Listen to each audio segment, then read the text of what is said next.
साहब किधर गए हो? इधर ही खड़े हो।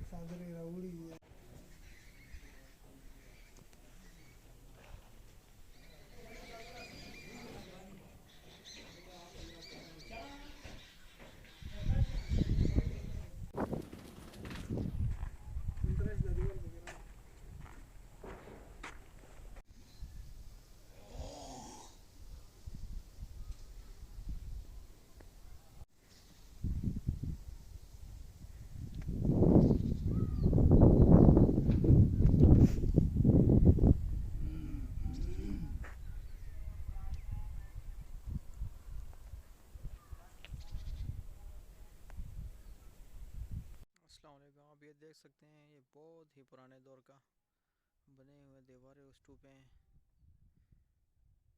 बहुत ही खूबसूरत से तामीर किए गए हैं। ये बहुत ही पुरसकून जगह है।